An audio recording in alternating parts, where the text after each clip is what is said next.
Hello friends, welcome to aspirants Gurukulam YouTube channel. APPSC group 2 అభ్యర్థులకు good news. APPSC group 2 mains hall టికెట్లు విడుదల అయ్యాయి. ప్రిలిమ్స్లో అర్హత సాధించిన అభ్యర్థులు ఏపీపీఎస్సీ అధికారిక వెబ్సైట్ నుంచి తమ హాల్ టికెట్లను డౌన్లోడ్ చేసుకోవచ్చు. ఫిబ్రవరి 23వ తేదీన మెయిన్స్ పరీక్షలు నిర్వహించనుండగా రాష్ట్రవ్యాప్తంగా 13 జిల్లాల్లో పరీక్షా కేంద్రాలను ఏర్పాటు చేశారు. గత ఏడాది ఫిబ్రవరి 25న ప్రిలిమ్స్ పరీక్ష నిర్వహించగా ఏప్రిల్లో ఫలితాలు విడుదల చేశారు. మొత్తం 92,250 మంది అభ్యర్థులు మెయిన్స్కు అర్హత సాధించి పరీక్ష రాయనున్నారు. హాల్ టికెట్లు డౌన్లోడ్ చేసుకునేందుకు అభ్యర్థులు ఏపీపీఎస్సీ వెబ్సైట్లోకి వెళ్లి హోంపేజీలో కనిపించే గ్రూప్ 2 సర్వీసెస్ హాల్ టికెట్ ఆప్షన్ను క్లిక్ చేయాలి.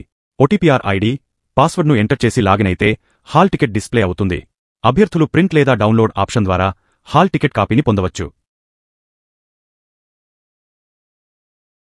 సో ఫ్రెండ్స్, ఇది ఈ వీడియో ఇన్ఫో. మరిన్ని ప్రభుత్వ ఉద్యోగాల సమాచారం కోసం ఆస్పిరెంట్స్ గురుకులం యూట్యూబ్ ఛానల్ను సబ్స్క్రైబ్ చేసుకుని బెల్ ఐకాన్ ప్రెస్ చేయండి. ఈ వీడియోని మీ ఫ్రెండ్స్తో షేర్ చేయడం మరచిపోకండి.